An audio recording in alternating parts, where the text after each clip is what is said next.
Great. All right, so today we welcome to our conversation surrounding fake news Dr. Jim Potter. He's a professor in the communication department at the University of California, Santa Barbara. His extensive research focuses primarily on media literacy and media violence. So thank you for joining us today, Dr. Jim Potter, and we will begin with our first question. You've spent your career studying media violence and media literacy, including 25 books, numerous articles on these topics. So if we can begin by you telling us, what are the key conclusions that you would pull from your research about media, how media impact audiences' attitudes in both the short term and the long term? How much time do you have, Amanda? Yeah. All right. The short answer is it constantly affects people, despite the fact that we don't realize much of it, because what we focus on mostly is what happens immediately while we're exposing ourselves to a media message, or right after. And if we don't see something, and if we don't see a change, then we think, well, it didn't have an effect. But for me, those are effects, but the important effects are the things that take place subconsciously. And they're taking place constantly, because we're constantly exposed to the media. And if we're not exposed to the media, we're exposed to people who have been exposed to the media. So we're in this environment where either directly or indirectly, we're being constantly influenced. And what that means is it's just subtle shaping up the way we think about things, the way we feel about ourselves and other people. So it's constant and it's subtle. And from that base, then everything else follows. So there's behavioral effects and physiological effects, emotional effects, and there's all this other stuff that can happen. But it all really gets down to the idea that from a media literacy perspective, you got to realize it's happening all the time. Okay, great. So focusing on news framing specifically, what would you say is included in the term fake news? I wish I had a simple answer for that one too. You start with the really hard questions. This is something I've been really struggling with. This I have this Google feed. Anytime Google runs across something that has a media literacy or a media literacy element in it, I get an alert. And so I've been reading all of those, and it seems like in the past couple months, maybe 80% of them, that with my media literacy feeds, they're all about fake news. And when I read them, I just struggle, because everybody seems to have a different definition for what that means. And so I've been trying to really think about what is a way to organize this vast amount of different levels of meaning. And so I've sort of come up with this. For me, what makes the most sense right now is, I think some people use that term when they spot a fact that's not accurate. And the building block of any news story are the facts. So if somebody sees a fact that's not accurate, they say, oh, it's fake news. But that's really a micro and a reductionistic way of looking at it. There's much more to news than that. And so if you move up levels and you start asking about, well, what about the story that makes it fake? Because some stories can have inaccurate facts in it, but people would say, oh, that's a real story. I think that that's an important story. So there's something else that happens at each level. And at the story level, it's more about, does the flow of the story give the person, the receiver, a sense that the set of information is accurate? And that it's objective, that it's balanced, that it's complete, nothing's left out, that it has context in it so you can really understand what's going on, and that the context isn't an exploited context where the journalist is making up things to manipulate you to believe what he or she believes when she's right, or he or she's writing it. So there's a lot of different levels here. The only thing I think is a slam dunk definition of fake news is when somebody just totally makes it up. And in the past, there have been some examples. This is not a thing that's new. You go back to the New York Times Jason Blair thing about 20 years ago, And this is a really talented journalist who was eager to get promotions. So he was covering stories of inner city kids, and to tell a good story, he made up the facts. And it was a really, really good story. And I think he was nominated. He might have even won a Pulitzer Prize or something for that. And then they realized that while the idea was factual and the general trends were factual, the person who he wrote the story about was a total fictional creation of him. And when the New York Times found that out, they had to run a full-page retraction. They fired him, and he was dismissed and disgraced.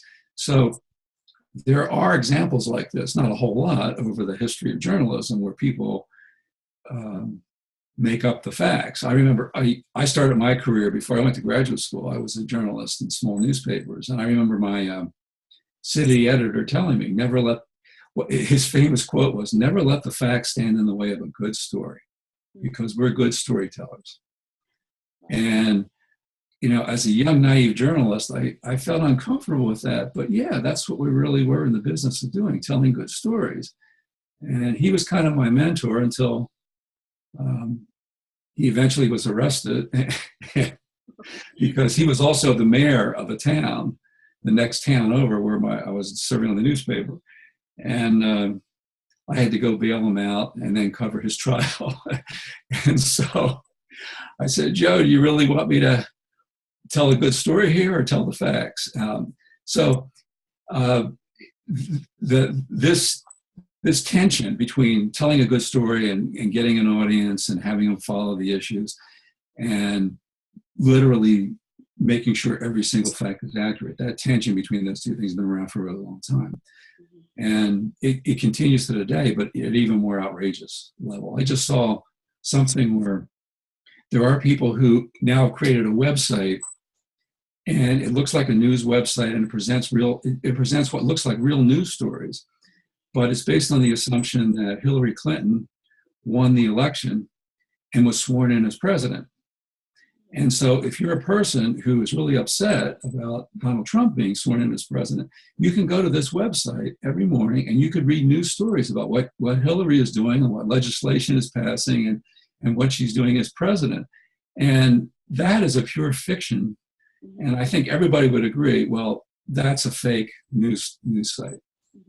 But once you step away from that and you get into the mire of all these other kinds of things, then you have to use different criteria, and you really have to be careful in working through it. And I think that's why media literacy is so important, because it's more than just, are the facts right?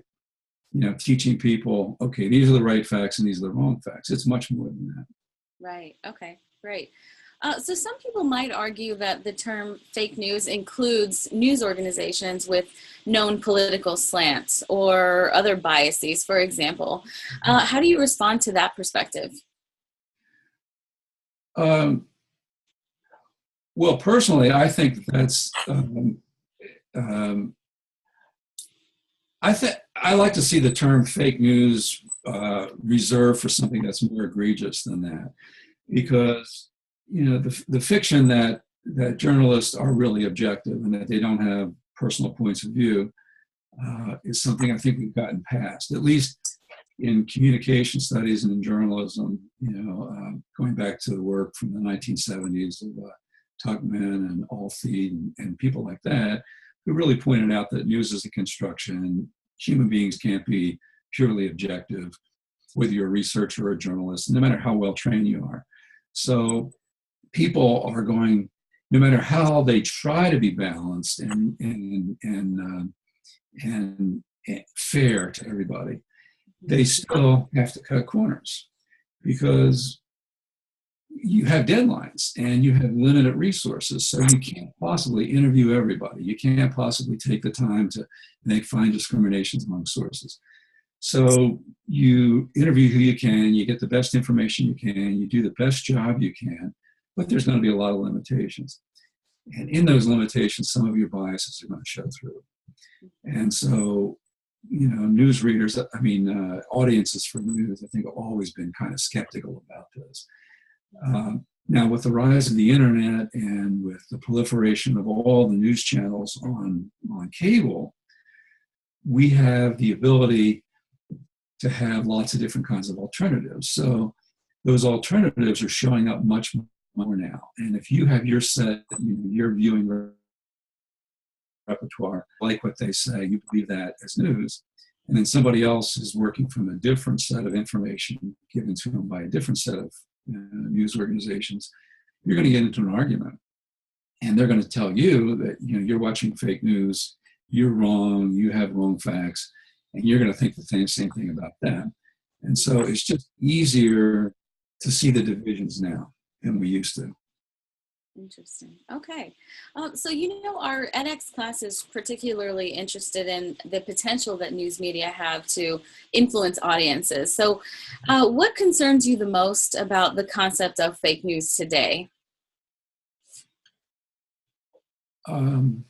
Probably because that if, like I was saying about everybody has a news repertoire. Nobody reads every newspaper or watches all the different channels that they can for news. And the ones that you choose to be part of your repertoire are things that make you feel the best. And we've always had this selective exposure, finding information that challenges you or that goes against what your central core beliefs are really threatening, So cognitive dissonance, and that causes a lot of trouble, and people want to avoid that as much as possible. So we selectively expose ourselves to things where we think this is the best information. And what that selection is really based on is the information that confirms what we already believe. Now that we have all these different news sources, if you have a news industry that's so fragmented and reinforcing every niche, then what we're going to have is fragmentation in the culture. And the people who are being reinforced are more and more, they have stronger and stronger beliefs that they're right and everybody else is wrong. And you can see this in the way the argument is. You can see this today. And it's only going to get worse and worse and worse because there's going to be more fragmentation, more niches, more services out there to service those niches. And if some of those news organizations are trying to do a legitimate job and give you balanced reporting and context and include things that they don't necessarily believe, but they want to expand the minds of people, then that's a really good trend. But unfortunately, I think what we have is the news organizations are businesses, and they're designed to make money. And the way they do that is use the marketing concept.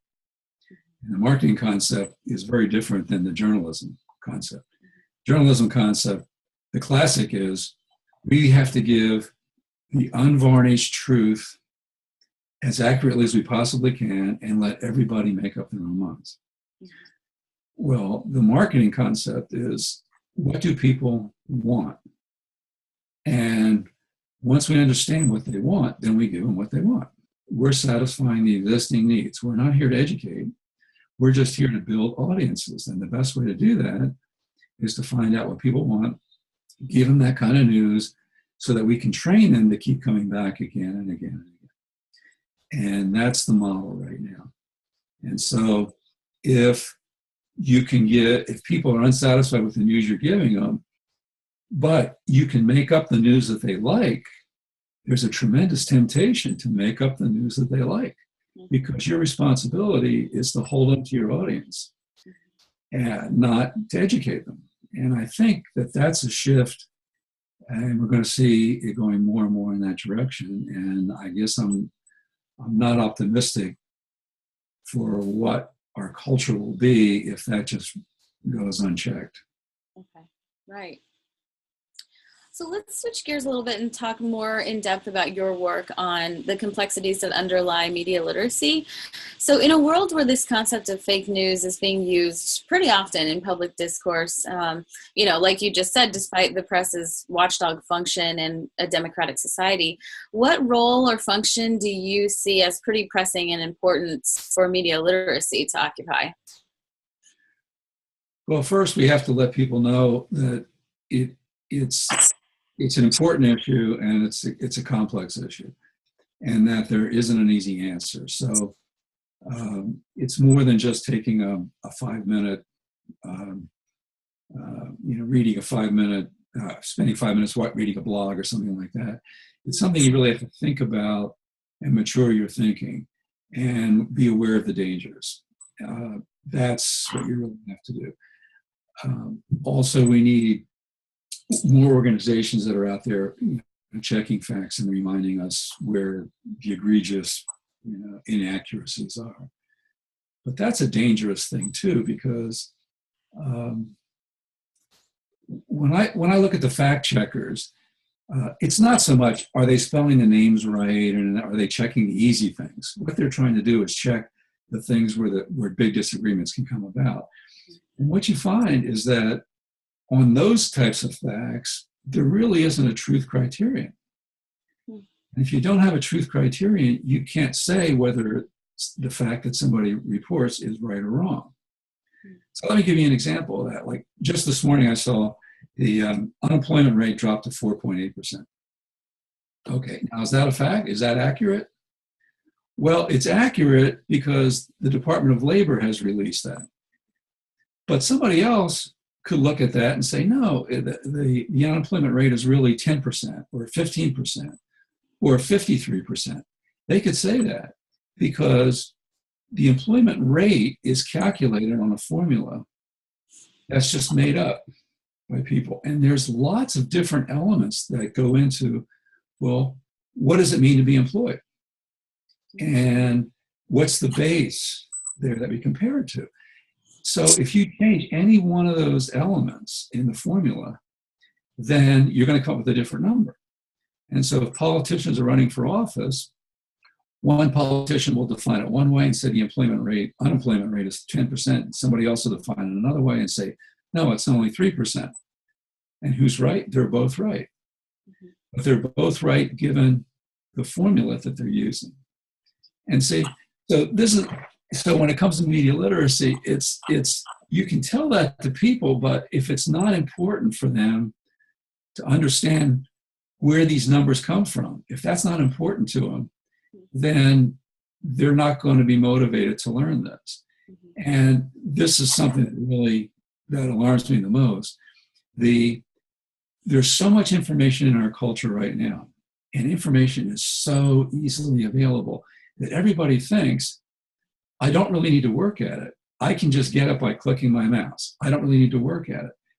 But you don't need to work at it to derive it or to find it, but you have to work at it to understand it. And that's a big difference.